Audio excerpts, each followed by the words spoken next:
tal, gente? Sean bienvenidos nuevamente a este podcast llamado Sueños de Androide. Les doy la bienvenida una vez más.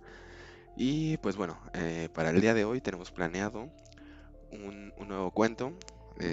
Ya sé que en el capítulo anterior habíamos mencionado que íbamos a comenzar con cuentos cortos relacionados con todos los grandes maestros de la ciencia ficción. Lo vamos a ir retrasando un poco. De hecho, vamos a seguir un poco con los cuentos que traemos de la línea de la expansión del universo que estamos creando. Entonces, pues bueno, nada más aclarando un poco, ¿no? Ya no vamos a dar tantos avisos parroquiales en el sentido de lo que viene, o bueno, al menos para con las fechas, porque pues, no las estamos cumpliendo, ¿verdad? Espero que aún así sea de su agrado los capítulos que hemos estado llevando, que llevamos hasta el momento, y pues que sigan aquí por los mismos. Así que, pues bueno, así como el título y la miniatura del día de hoy nos lo menciona, vamos a leer un pequeño cuento llamado De la adaptación al olvido. ¿Vale? Este pequeño cuento igual es un poco relacionado al universo que estamos creando. No lo estamos leyendo como tal en orden, estamos saltando en eras muy, muy grandes. Estamos hablando casi de millones de años, miles de millones de años, entre un cuento y otro, y entre los sucesos de cada cuento. Así que, pues bueno, vamos directo con el cuento para no retrasarlo más. De la adaptación al olvido. Extracto original del libro James, Historia del Tiempo.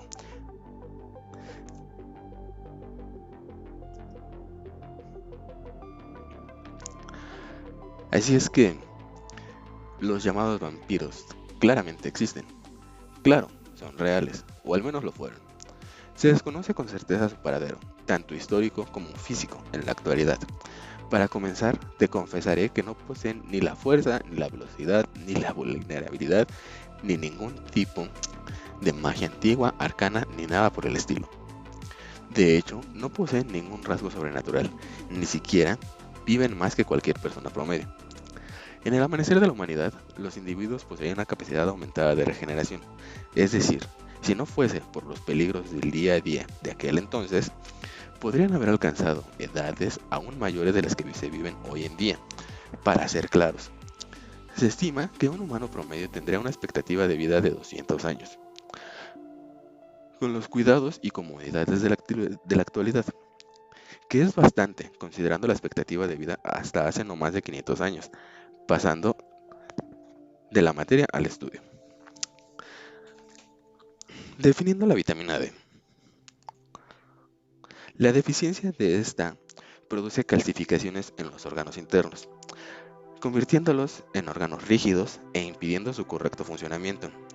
Esta condición inicialmente requería transfusiones de sangre y plasma, las cuales se dirigían a los órganos afectados. Esto contrarrestaba temporalmente la deficiencia de los minerales en sangre. La recurrencia familiar de esta condición provocó la adaptación de la absorción, a través de un mecanismo adaptativo que modificaba la estructura interna de las paredes estomacales y parte del intestino, en ocasiones extendiéndose hasta el esófago del individuo. Esta adaptación se enfocaba en descomponer la sangre consumida, descomponiéndola en los elementos base de la misma, aprovechando principalmente el hierro y algunas vitaminas, transportándolas a través del sistema linfático y circulatorio, como vía de comunicación de ida y vuelta, entregando los requerimientos a cada órgano y requerimientos de los derechos expulsados, el cuerpo evitando así infecciones. El hígado se convirtió en el principal filtro de esta secuencia, incrementando significativamente su tamaño, llegando a crecer el doble de un individuo con esta condición. Los riñones también contribuían en la limpieza de los desechos, separando los minerales pesados y diluyéndolos en una especie de lodo uniforme para facilitar su expulsión. Integrando en su estructura interna tubos cavernosos recubiertos de cavidades móviles, ayudados de una musculatura fina y precisa que levantaba y mezclaba los desechos, pulverizándolos y tamizándolos uniformemente en cantidades precisas de líquidos.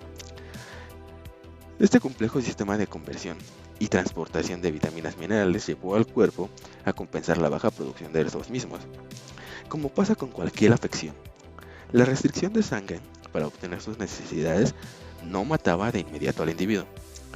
Estos se consumían lentamente, marchitándose, perdiendo la vida poco a poco en un lapso brutalmente largo, de hasta 2 meses desde el inicio de su restricción. Si a estas condiciones le agregamos la luz ultravioleta, es decir, luz solar o luz especializada para producir esta gama de luz, aunada al calor que se produce de la misma, activa súbitamente la calcificación del tejido vivo, iniciando en el exterior, pasando por la piel y sus distintas capas, avanzando a la musculatura, pulverizándose conforme avanza en la calcificación externa, para después dar paso a la calcificación de órganos internos, ahora expuestos, impidiendo el funcionamiento de los mismos. Esto debido a la rigidez que los invade, reventando tanto venas, arterias, en los últimos movimientos que producen involuntariamente.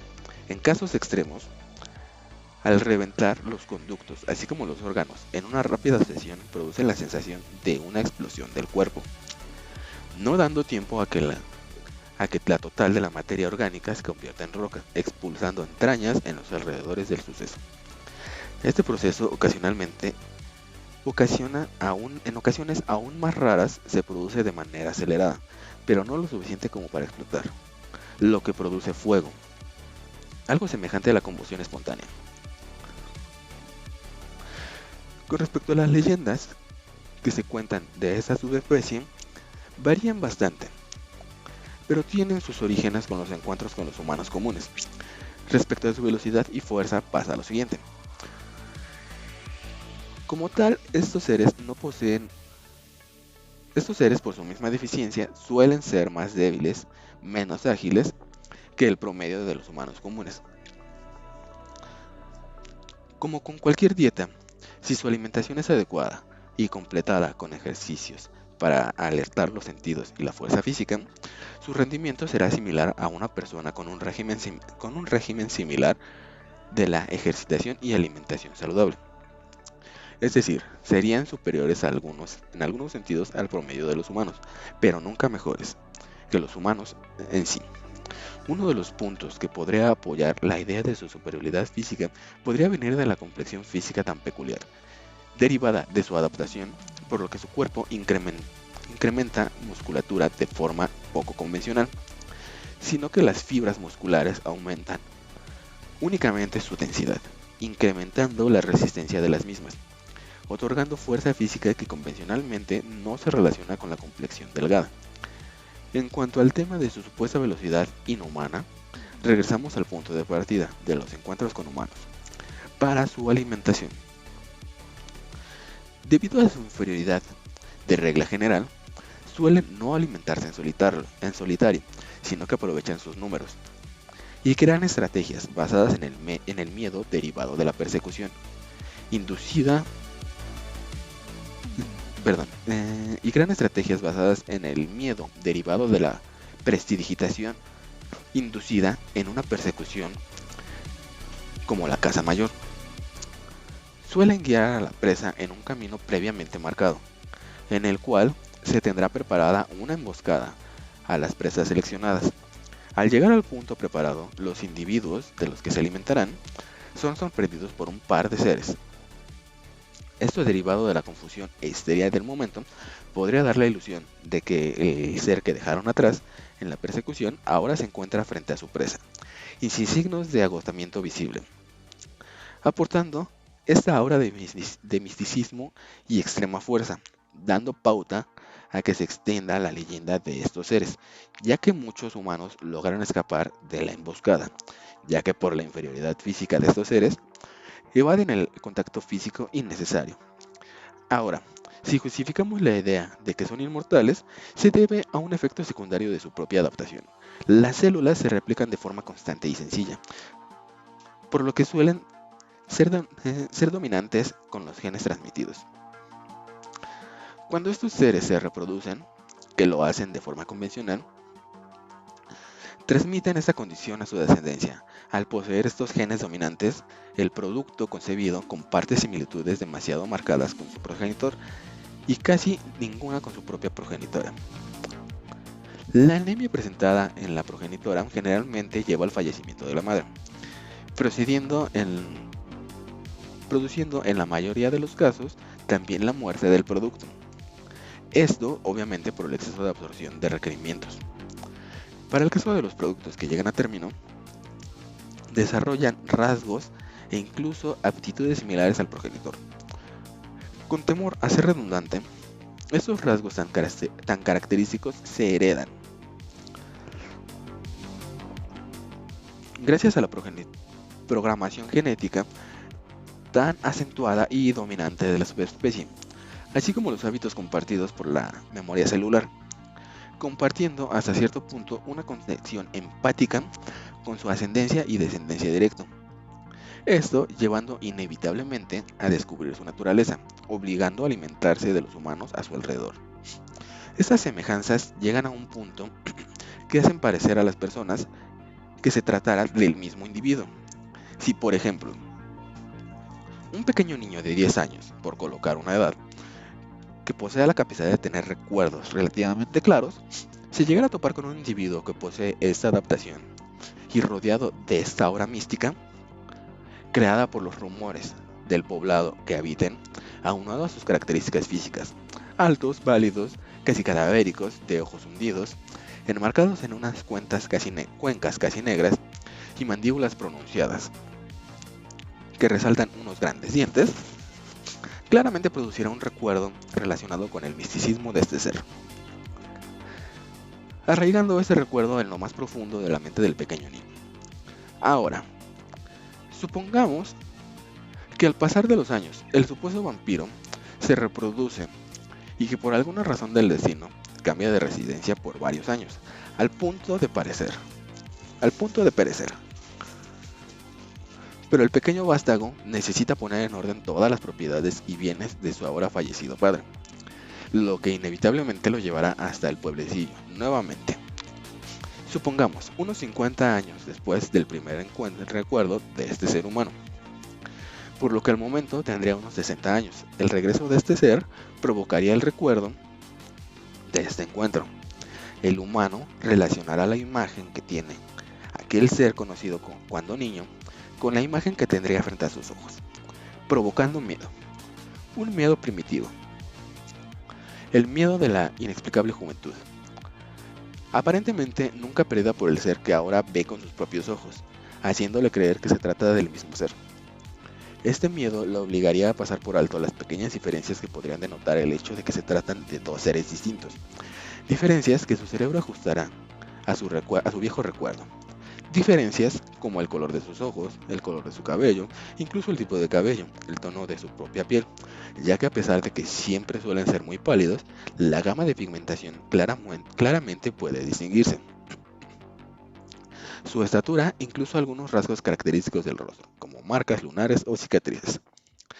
Pero este miedo, esta aura mística que se crea alrededor de su leyenda, nos impulsará a pasar por alto todas estas señales que denotan que no se trata del mismo, que no se trata de un ser místico ni supremo, sino solo de un ser más, una deformidad genética, que se adaptó y prosperó, al menos por algún tiempo, ya que con la llegada de la nueva tecnología, que vigila todo y todo el tiempo, su alimentación se vuelve más compleja,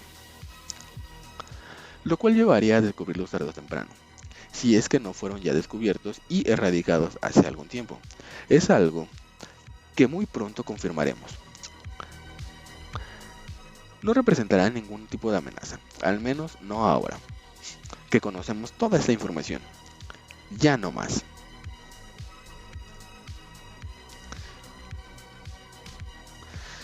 Y pues bueno, este fue el pequeño cuento. Nuevamente les comento, se llama De la adaptación al olvido. Nos plantea una idea plausible donde pudieran haber existido la creación del mito de los vampiros, por así decirlo. aquí no, nos basamos en una parte plausible, una parte genética, una parte más humana. Y pues bueno, por lo que viene siendo el tiempo, las eras en las cuales se presenta esta adaptación o estos seres, pues se crea esta aura de misticismo, haciéndolos pensar que son seres, seres sobrenaturales. ¿Vale? Entonces, pues bueno, esta viene siendo parte de la desmitificación del mito, por llamarlo de un punto, ¿no? De alguna forma. Y pues bueno, en esta desmitificación como punto clave tomamos el recurso de no asignar ningún recurso sobrenatural a estos seres. Es decir, claramente los ponemos de hecho en desventaja para con los humanos comunes, ¿no? Con los humanos comunes y corrientes. Pero pues bueno, la prestidigitación, que viene justamente de un engaño o de hacer pensar, hacer creer a alguien algo que no está sucediendo realmente, pues es lo que apoya esta noción de misticismo, de creer que son algo que no se puede combatir como tal. También un poco en el sentido que no tocamos en el cuento, pero un poco en el sentido de que si fueran realmente sobrenaturales, pues bueno, no podríamos combatir para con ellos, ¿no? No hubiesen existido los cazadores de vampiros, las sectas que los acorralaban, que los buscaban con estos supuestos poderes, pues bueno, podrían haberse liberado fácilmente de cualquier humano convencional, ¿no? Y pues inclusive de grandes números de humanos. Pero pues bueno, eso apoya un poco el sentido de que si en algún punto denotáramos su existencia, pues bueno, solo sería una adaptación, y por eso es que sería como tan sencillo hasta cierto punto, hasta cierta parte, el acabar con ellos, ¿no? La explicación científica que nos da es un poco también justo, ¿no? Una suposición. Esta explicación nos dice cómo viene la adaptación. Aquí nos habla de que al principio de que se presenta esta adaptación o esta enfermedad, si lo pudiéramos llamar de esa manera, con la deficiencia principal de las vitaminas, de vitamina D y de algunos otros vitamínicos y etcétera, de lo que se necesita el cuerpo como para funcionar, pues se ataca inicialmente con transfusiones sanguíneas, ¿no? Estas transfusiones, pues obviamente ya también nos denota cierta tecnología como para conocer esta parte de la transfusión, ¿no? Y pues bueno, también ciertos estudios como para darnos cuenta, o más bien en ese entonces se dicen cuenta, de qué era lo que se necesitaba como para sobrellevar esa adaptación o esa enfermedad, llamémosla enfermedad de aquí en adelante. Bueno, enfermedad de adaptación, la iremos mencionando. Entonces, pues bueno, nos menciona que así fue como prosperaron, así fue como sobrevivió esta adaptación, a esa enfermedad, estos enfermos. Y pues bueno, genéticamente poco a poco se fueron adaptando para que, bueno, el cuerpo no pudo erradicar la enfermedad, pero se adaptó como para poder sobrellevarla, ¿no? Entonces, esta parte evolutiva, más bien adaptativa. Dejemos clara esta parte, la evolución es un cambio, es el cambio, la modernización que lleva el ser en sí, cambios físicos, mentales, etcétera. Y pues bueno, las adaptaciones son pues justo eso, ¿no? Nos adaptamos a ciertas cosas, nos adaptamos a lo mejor a vivir en lugares áridos, nos adaptamos a vivir en lugares fríos, nos adaptamos a vivir en lugares lluviosos, etcétera, ¿no? Nos adaptamos a comer ciertos alimentos, etcétera, etcétera. Entonces, pues bueno, eso lo consideremos como una adaptación. Se presenta un problema, se adaptan y pues bueno, se ajustan para poder sobrellevar esta incomodidad que se les presenta. Los temas sobrenaturales que se abordan, pues obviamente se abordan de una manera lógica, por eso es que dejan de ser sobrenaturales. Digo, se presta la idea de por qué se cree en el mito de esta manera, pero bueno, igual nos da una pauta plausible para el por qué existen o por qué las pensamos así en su momento, ¿no? Entonces, pues bueno, volvemos al punto. Es una explicación plausible y una explicación desde el punto de vista del momento, ¿no? Del momento en el que sucedió. Esto hablando más o menos de un tipo de un poco atrás de edades victorianas, un poco atrás del medievo, un poco más para atrás, pero bueno, justo por esa un poco la ignorancia del momento, pues se presta su mito. Con respecto a la herencia genética, los linajes genéticos, que es un tema que, pues bueno, generalmente se habla como más a futuro sobre la herencia o la parte genética de la humanidad como tal. Pues bueno, aquí partimos desde un punto distinto, ¿no? Partimos justo desde el linaje genético que siempre ha existido, y sabemos que los estudios siempre han demostrado que existen genes dominantes en distintas personas, ¿no? Genes dominantes de padres, de madres, y pues bueno, esto se ve en la semejanza que se tiene con la familia, ¿no?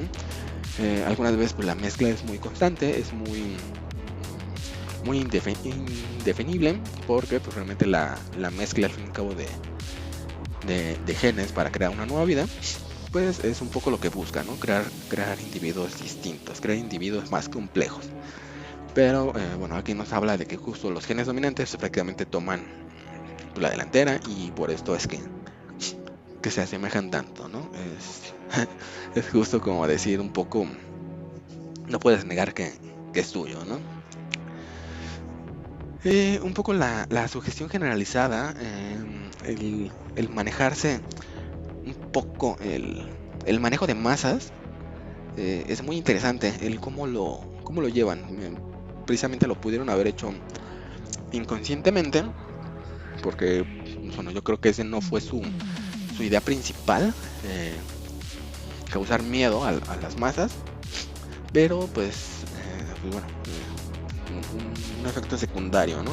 Cómo conviven y cómo se alimentan, y esa leyenda que los envuelve, se vuelve pues una herramienta, aumenta, facilita sus métodos de caza o sus métodos de alimentación, ¿no? Entonces, pues bueno, esta parte de mitología y de genes pues se conjunta muy muy bien.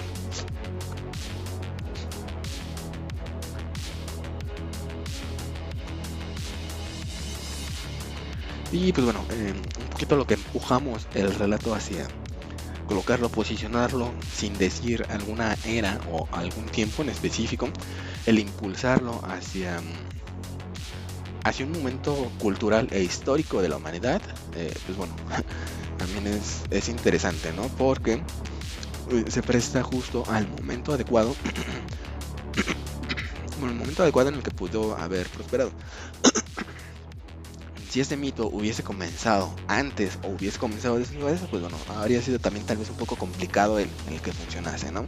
Si hubiese sido antes este mito o esta adaptación, pues bueno, muy posiblemente no hubiesen existido por el hecho del desconocimiento de cómo tratarlos, ¿no? Para cuando todavía era una enfermedad.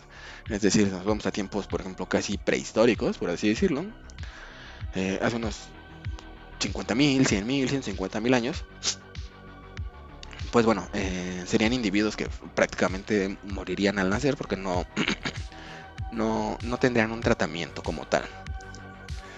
Si vendría siendo más al futuro, pues bueno, también habría sido complicado el no poder contenerlos, ¿no? El darnos cuenta de esta condición, de esta adaptación y toda la parte de su alimentación, pues bueno, habría sido complicado el no detenerlos. Justo, no sé, hablemos de unos 70, 80 años para acá, habría sido también esta parte, ¿no? Los habríamos denotado muy, muy fácilmente, y sabríamos cómo son, cómo identificarlos, cómo alertarnos de ellos.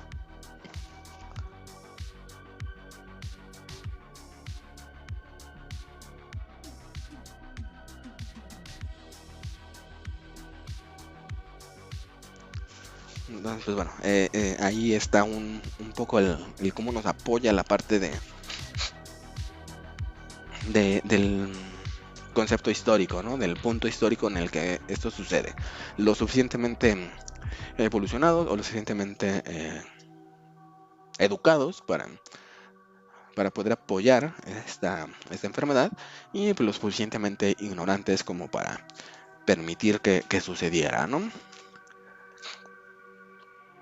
La perspectiva de los vampiros como tal, como especie, esto es un texto que nos da una mirada externa, ¿no? Una mirada sobre alguien que los conoce, que recopiló o que descubrió hasta cierto punto el cómo son, ¿no? Es una mirada externa y una mirada científica. Pero sería interesante la perspectiva, el cómo lo visualiza, pues justo la comunidad vampírica, ¿no? ¿Cómo experimentaron su adaptación? ¿Cómo se dieron cuenta, ¿no? ¿Cómo lo descubrieron inicialmente? Es obvio que fue un proceso, entonces sería interesante también cómo lo vivieron, ¿no? Cómo ser más claros, el cómo vino a este brinco. ¿Qué se sienten, o más bien, qué sienten ellos en su existencia y en la relación con los humanos, ¿no? Es obvio que no necesariamente van a convivir siempre con únicamente vampiros, un poco por la poca afluencia de esta subespecie. Entonces, pues bueno, al fin y al cabo van a terminar conviviendo con humanos de una u otra forma. Entonces sería interesante también ver cómo consideran su relación para con los humanos normales. Algunas veces nos los colocan en películas, que prácticamente los ven a los humanos como, pues, prácticamente como alimento, como servidores o cosas por el estilo, ¿no? Pero hasta cierto punto pues no dejan de ser humanos, entonces sería interesante ver cómo es el punto de vista de estos seres, si se encariñan, si sienten atracción, ser amigos, etcétera. O sea, todas estas sensaciones que ellos tienen, cómo se develan, cómo son para con ellos, y si es parte de la educación que llevan. Esa parte también, su educación debe de estar basada a partir de humanos. Pero en fin, bueno, este punto también sería muy muy interesante, ¿no? La diversidad que tienen de sus adaptaciones. Y esto es interesante porque no se le da mucha importancia en el texto, pero sí hace menciones de que tienen como ciertas características elementales, ¿no? Tienen la adaptación de poder absorber o disolver la sangre en este caso, como para absorber los nutrientes que necesitan, las vitaminas que necesitan, y repartirlas en su organismo conforme se necesiten. Pero también nos dice que esta es una adaptación principalmente en el estómago y en parte de los intestinos, ¿no? La adaptación también de interacción de desechos, pues bueno, viene un poco de los riñones, del hígado, que pues principalmente son los órganos encargados de la limpieza interna de nuestro cuerpo, en general, ¿no? Para todos los humanos nos habla de que tienen un crecimiento exponencial, por ejemplo, ligado al doble de su tamaño, que generalmente representaría un problema para cualquier humano normal, ¿no? Pero bueno, para estas personas estos individuos que lo incrementan por necesidad, no por enfermedad, pues bueno, es interesante, ¿no? Entonces dice que no todos, pero que algunos pueden ser hasta el doble. Entonces posiblemente algunos sean más pequeños, hablando de gente promedio de entre unos 60 y unos 70. También pueda que esta parte del crecimiento sea derivada de este tipo de órganos y el apoyo que tienen para con su sistema. Y también nos habla de que algunos se llega a extender esta adaptación hasta sus esófagos, es decir, podría haber distintas formas de alimentación, justo como nos presentan algunos vampiros en la televisión, o en algunos cómics, en algunas pues bueno, todo lo que es la cultura popular, pues bueno, tradicionalmente tienen unos colmillos, te muerden y te succionan. Pero bueno, también hay algunas variantes, como por ejemplo pueden abrir su quijada o dividir su quijada inferior y pues bueno, también generar una mordida más amplia, ¿no? Entonces, pues bueno, aquí nos da pauta a que pudiera tratarse de este tipo de diferencias, de este tipo de diversidades en su adaptación. En qué influye, ¿no? También cómo les afectan estas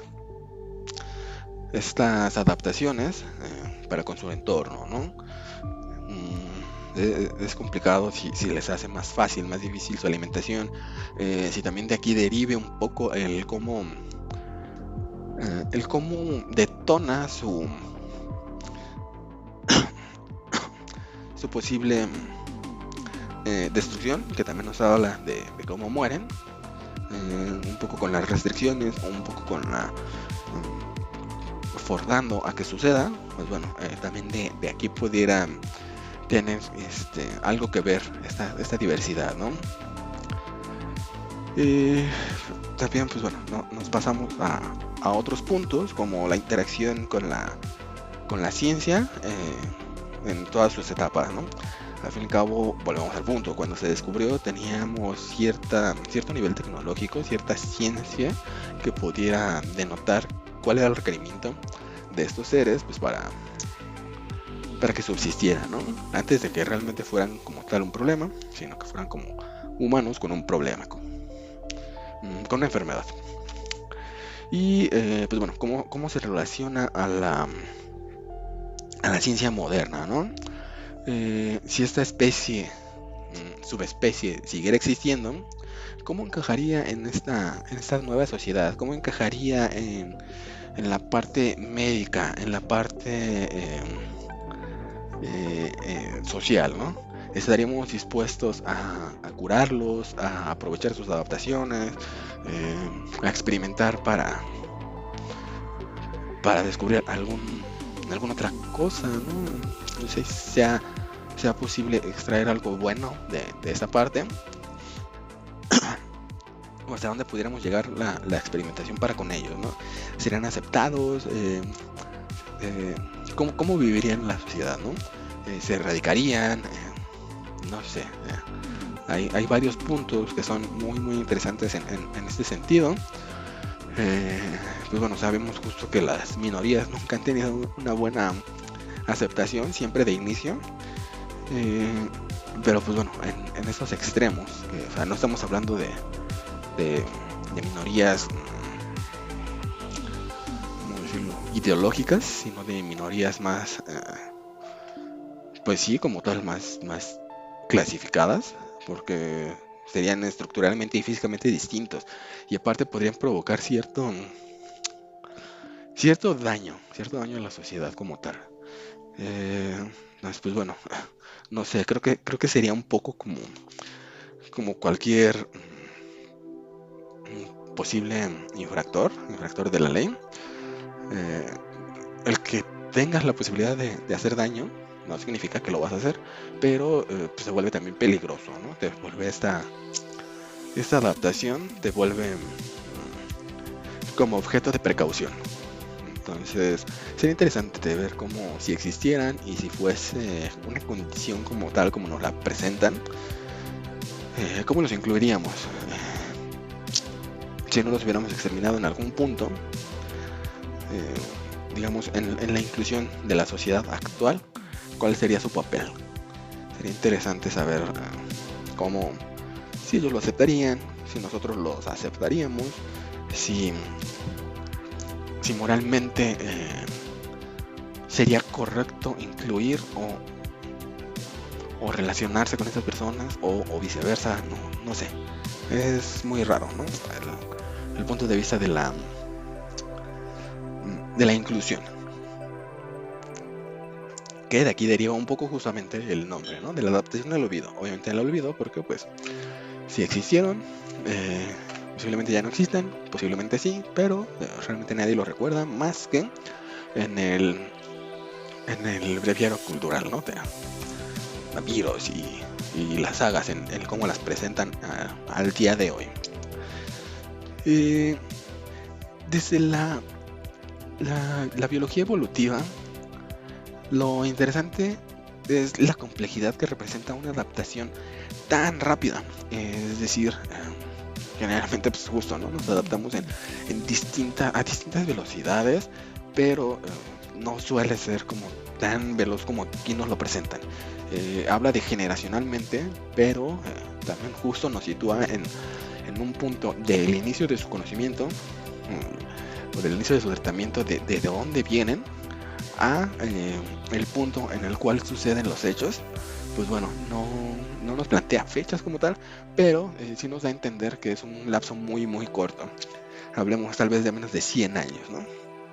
Y pues bueno, una adaptación, un cambio físico tan grande como el que nos presentan en órganos internos, en toda la estructura, en toda la complejidad que lleva el cambio de la adaptación de estos individuos, pues bueno, es impresionantemente rápido, ¿no?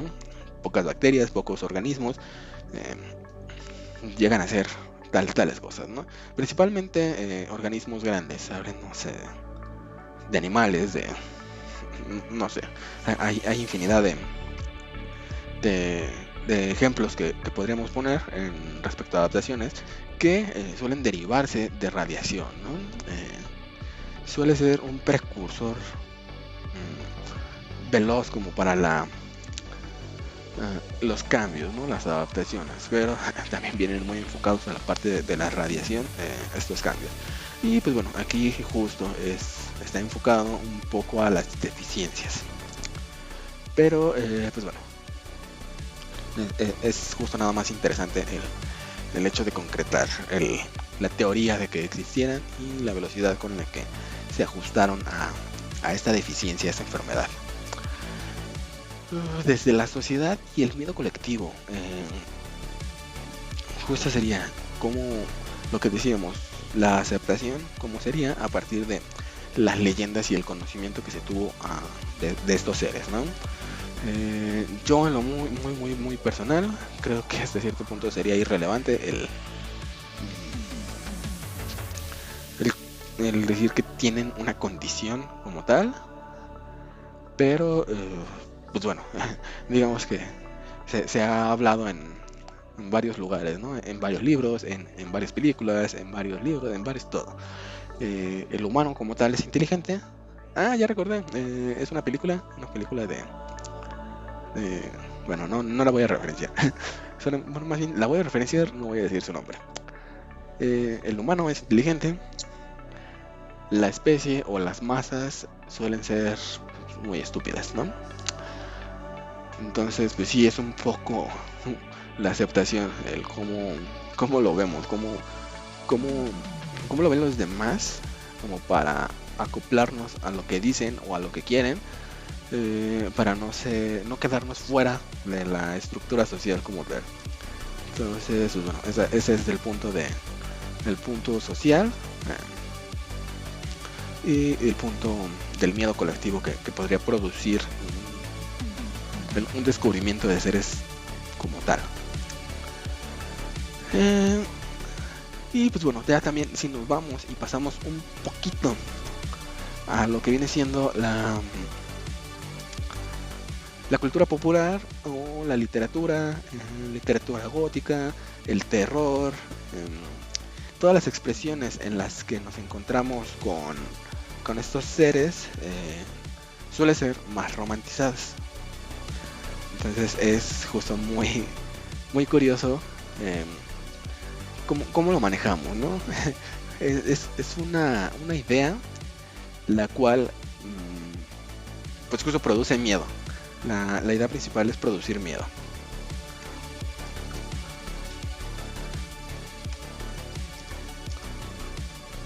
Y pues nosotros tratamos de romantizarla en todo sentido.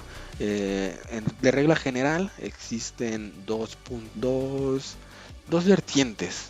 Dos vertientes para hablar de estos seres, que viene de la parte romantizada, romantizando la idea la idea de estos seres, y otra pues produciendo miedo. Denme un minuto y vamos a poner unos ejemplos.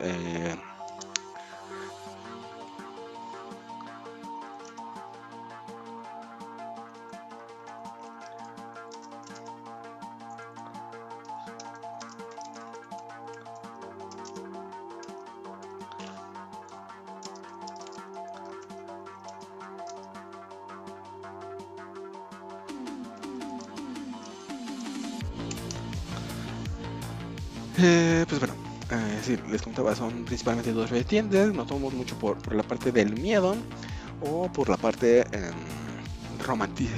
romantizarla, ¿no?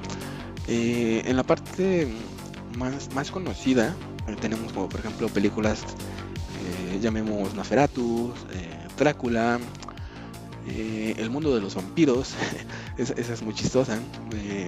Drácula de Bram Stoker, que justo no hay que confundirlas, si son como tal los diferentes, y la historia también es un tanto distinta.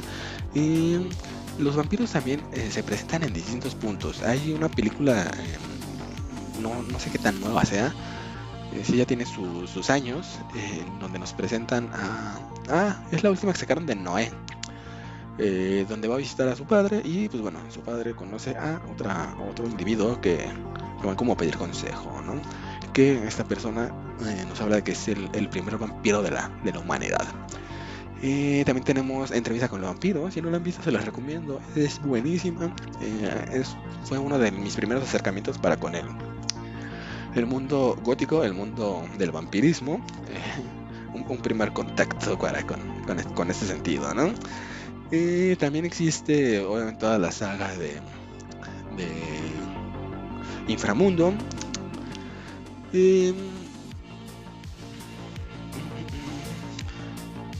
No recuerdo algunas otras. Pero bueno, también tenemos como por ejemplo series, hablamos de Buffy, del Crepúsculo al Amanecer. Dentro del apartado de películas también está del Crepúsculo al Amanecer, La Reina de los Condenados, y algunas otras por ahí, ¿no? Digamos como que los ejemplos más conocidos. Dentro de la parte televisiva o parte de series tenemos a Buffy la Cazavampiros, The Blood, Diario de Vampiro, que es justo lo que decíamos, ¿no? Esta ya viene un poco más a romantizar la idea del vampiro.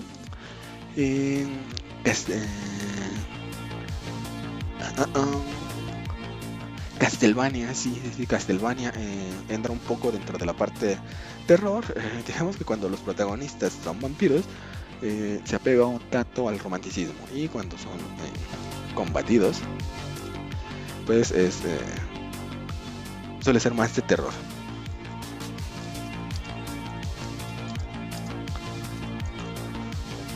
Entonces, no es regla general. Ahí queremos justamente Entrevista con el vampiro, sí romantiza un poco, pero viene un poco más de la parte de miedo, ¿no? En la de Castlevania, pues bueno, Alucard es más accesible y más no producir terror, ¿no? Se me olvidaba Helsing, pues bueno, Gao también es un vampiro, y nos lo presentan justo como el vampiro más fuerte de todos, ¿no? Hay algunos que quieren hacer como tal, como frente para él, pero justo desconocen que se trata de Drácula. Entonces, pues bueno, Helsing igual, si no la han visto, se las recomiendo muchísimo. Es buenísima, súper buena acción, y muchas ideas innovadoras. Esta parte también es muy interesante, el cómo nos plantean nuevos puntos de vista, nuevas ideas o nuevos poderes, nuevo todo, ¿no? Es muy común justo que todos los vampiros sean inmortales, bellos, que esto no puede faltar. De hecho, creo que va primero la parte de que sean muy bellos, son inmortales, son muy fuertes, son muy veloces, y pues bueno, esta es su regla general, ¿no? En esta saga llamada Crepúsculo, que la verdad no me gusta mucho, más bien no me gusta nada, tengo entendido que cada vampiro tiene poderes específicos. Entonces, pues bueno, esta parte, no sé, se me hace un poco extraña, ¿no? El cómo los presentan, cómo los ponen. Justamente es una novela romántica, ¿no? Es una novela adolescente romántica. Pero, bueno, en fin, no me convence tanto esa parte. En cambio, por ejemplo, en Hellsing, eh, pues bueno, bueno, les decía hace rato Castlevania, pero Castlevania no necesariamente habla de vampiros, habla de muchas cosas, ¿no? Entonces, mejor omitan Castlevania. Pero volviendo a Hellsing, Hellsing es muy interesante por todos los tipos de poderes que representa y te habla también un poco de los sellos, un poco de las necesidades, toma varias partes como da más de historias más antiguas, un poco más el mito de cómo funcionaba, un poco parecido a esta parte del séptimo, el séptimo de los séptimos, etcétera, cosas por el estilo, porque pues bueno, aquí nos dice que necesitas morder a una persona que sea virgen, que sea pura, que sea, etcétera, ¿no? Que viene un poco de la corrupción de todo lo bueno, por así decirlo, por así llamarlo. Nos presenta varios poderes, ¿no? Nos habla de invocaciones, nos habla de control, nos habla de lecturas de mentes, nos habla de ejércitos de no muertos, infinidad. Entonces, bueno, a mí me llama mucho la atención esta parte. Me gusta mucho justo porque no te traen lo general, lo de siempre, lo de toda la vida, ¿no? En esta otra película, la de Inframundo, bueno, mis favoritas son las primeras, creo que tal vez la 1, porque se presta a un poco alucinar. Se lleva, obviamente esto es fantasía, pero se lleva muy de la mano a muy fantasioso, ¿no? La presentación de los hombres lobo, de los vampiros y toda esta parte, pues bueno, volvemos al punto, es muy romantizada, no en el sentido de una historia romántica, sino, a pesar de que hay una en este universo, pero romantizada en el sentido de que justo, ¿no? O sea, los vampiros son hermosos, son súper ricos, son súper millonarios, controlan X cantidad de poder, ¿no? Pero es interesante el cómo se especializan. O sea, ahí está padre el hecho de que prácticamente dicen, pues todos tienen las mismas oportunidades. Quienes quieran ser las damas que se quedan ahí, pues pueden serlo. Quienes tienen ahí su estructura, ¿no? Su estructura jerárquica, sus tres ancianos, prácticamente son sus tres gobernantes, los encargados, que prácticamente son como tipos de albaceas, y pues bueno, su mini ejército, ¿no? Que para este caso serían los guerreros o su fuerza élite. Todos tienen incluso los poderes, pero se especializan. Algunos siguen estudiando como para hacer nuevos desarrollos tecnológicos. Y es interesante, o sea, es una sociedad como tal, justo con mismas oportunidades, mismo todo, pero exploran ese sentido de a qué se quieren dedicar, qué quieren hacer.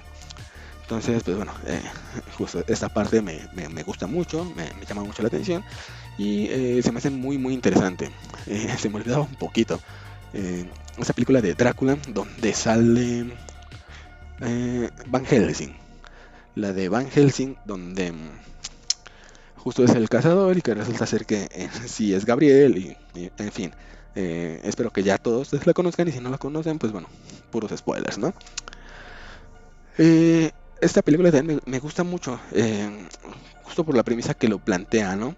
Nos plantean que Helsing es prácticamente pues, un ser divino, ¿no? Pues es un ángel al fin y al cabo, pero la plausibilidad del poder que tienen es más apegado a la sensibilidad humana que a los poderes de deidades, ¿no?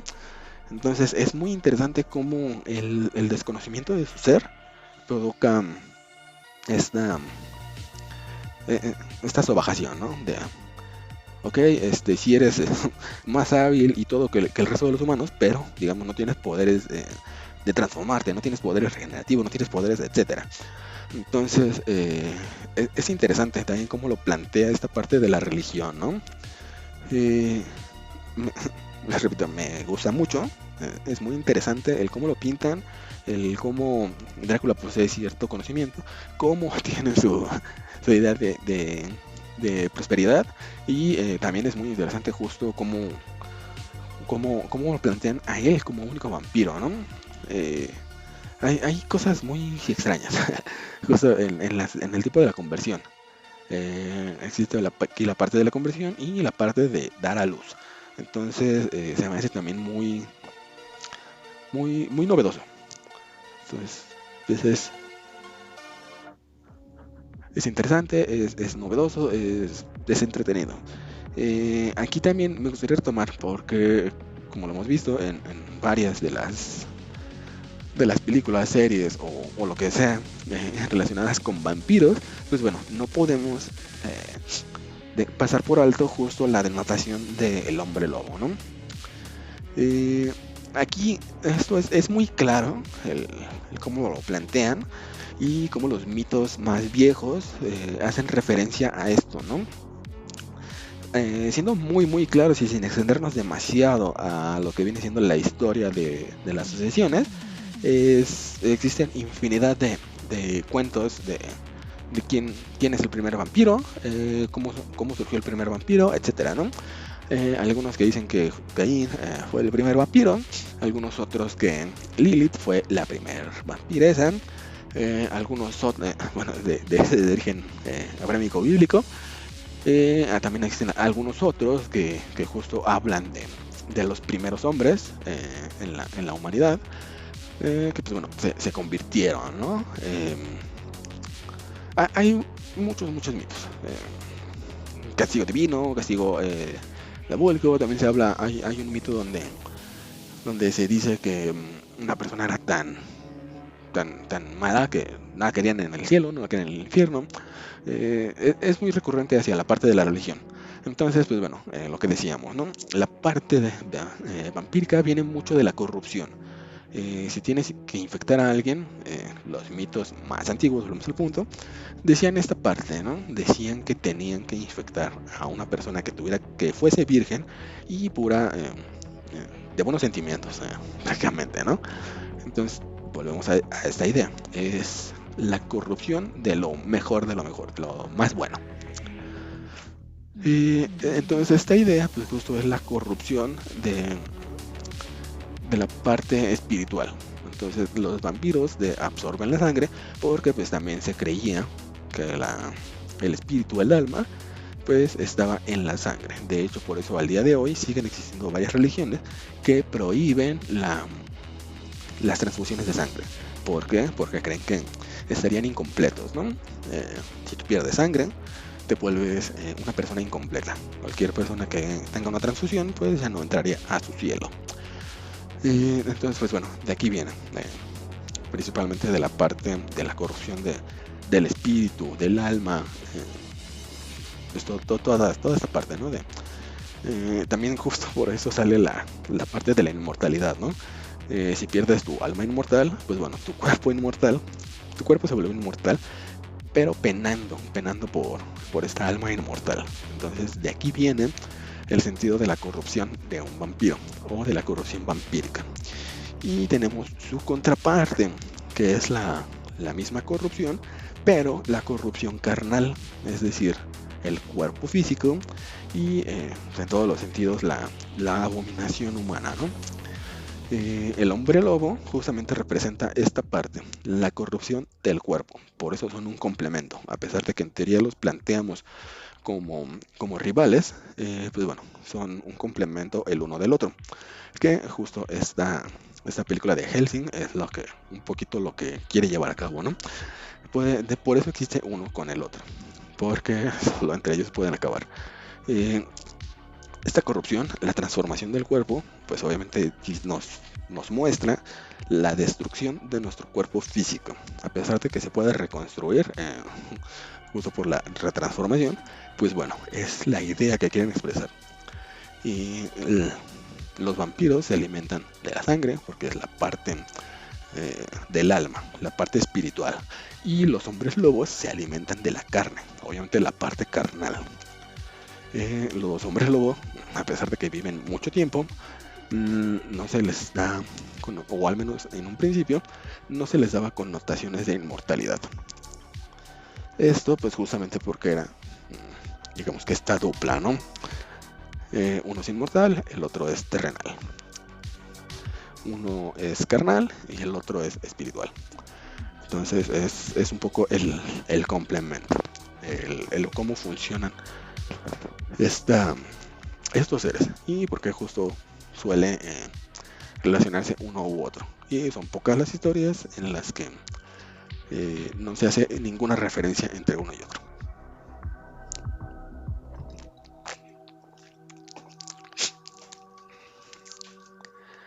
Y pues bueno, ya pasándonos un poquito a libros, ya para ir encaminándonos o ir enfilándonos al final, tenemos libros como El vampiro de John Pauline, Carmilla de Charlie LeFau, Drácula, obviamente de Bram Stoker, que realmente no se pierden de mucho entre la adaptación y el libro. Siento que la adaptación es más fiel en el sentido visual. Se la recomiendo, véanla. Soy Leyenda, a pesar de que no lo podamos creer, este virus son vampiros y no son zombies. De hecho, igual, el libro lo explica un poco, así la referencia directa. Crónicas vampíricas o entrevista con el vampiro de Anna Rice, volvemos al punto. Esta adaptación es muy buena y me gusta bastante. Siento que si no tienen ganas de leerlo, pueden ver la película, pero igualmente se los recomiendo. Nunca le digan que no a una buena lectura. El misterio de Salem Blood, pero tengo entendido que es ahorita una serie televisiva. No recuerdo en qué plataforma se encuentran, pero sí la pueden encontrar aquí en México. El baile de los vampiros de Susie McSharp, Nocturna de Guillermo del Toro y Chucky Ocker.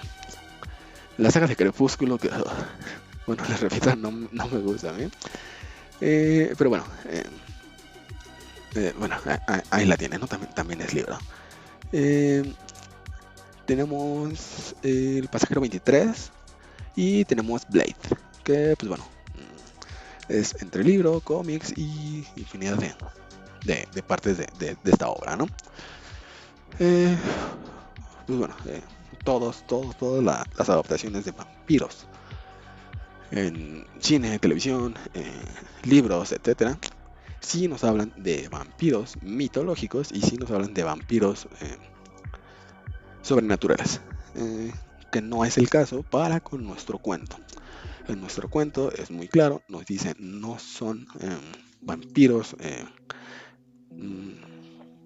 sobrenaturales, son simplemente una adaptación humana y un camino que nos llevó a seguir evolucionando, a seguir cambiando.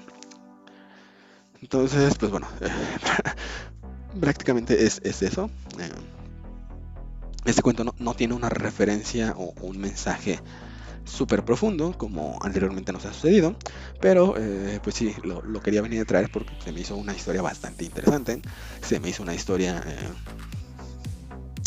que tiene ciertos puntos. La interpretación queda abierta en el sentido de lo que queramos nosotros conocer, lo que queramos darle a entender de este pequeño cuento, ¿no? Que viene justo un poco de el paso que tenemos, que viene justo de la adaptación al olvido, y que es importante justo no aferrarnos, ¿no? Creo que es importante el avanzar y pues bueno, también un poco el abrazar las oportunidades, no hacer lo que siempre hacemos y dejarlas de lado. La fugacidad, ¿no? O sea, la fugacidad de los sucesos y de lo sucedido. Pues bueno, también viene un poco de los errores que podemos llegar a cometer, que bueno, tal vez si en un principio no se hubiese tratado adecuadamente ese trastorno, esa enfermedad, pues bueno, no hubiesen llegado a esa adaptación, no hubiesen existido. Pero pues bueno, les digo, es un poco abierto a la interpretación que se le quiera dar. Realmente es un poco más pues interesante. Es interesante el cómo nos plantea esta historia. Es un cuento que la verdad ya tenía muchísimo tiempo que quería explorar, un cuento que quería hacer que viera la luz, que ya lo conocieran más gente. Entonces, pues bueno, espero les haya gustado y pues bueno, obviamente como siempre ha sucedido, nos extendimos bastante en nuestra explicación, pero creo que fue mucho más completa, más compleja y más definida que en bueno, nuestros capítulos anteriores. Entonces, pues bueno, por la parte del capítulo es todo y lo que voy a estar haciendo es hacer planeaciones de capítulos con respecto a los siguientes. Eh, ya no nos vamos a expandir para no empezar a dar expectativas o ilusiones de lo último que va a suceder o de lo que vamos a traer, pero les adelanto, eh, se vienen dos cuentos, estos sí ya van a ser un hecho, eh, van a seguir siendo de cuentos propios. Se viene este llamado Humanos Tal vez, y otro que estoy por definir el nombre. La verdad es que ya está completo. Es un poco justo también del universo que hemos estado explorando. Y también viene un poco del inicio, ¿no? Digamos, muchísimas eras atrás. Estoy pensando en llamarlo algo similar a Hijos de la Expansión o Más allá de las lunas. Entonces, pues bueno, ya el próximo capítulo ya les tendré el próximo capítulo va a ser humano, tal vez, y ahí ya definiré cuál será el nombre final, ¿vale? Pero esos son los dos capítulos que se vienen y pues bueno, ya definiré si nos extendemos o ya comenzamos por fin, ahora sí las revisiones de cuentos de obras maestras. Les voy a traer igual una pequeña lista y pues bueno, ahí vamos a ir viendo de qué trata. Entonces, por este episodio sería todo. Les agradezco que hayan estado aquí, que nos escuchan y pues espero que sigan aquí por bastante tiempo. Muchas gracias, nos estamos escuchando. Hasta luego y tengan buen fin de semana. Bye.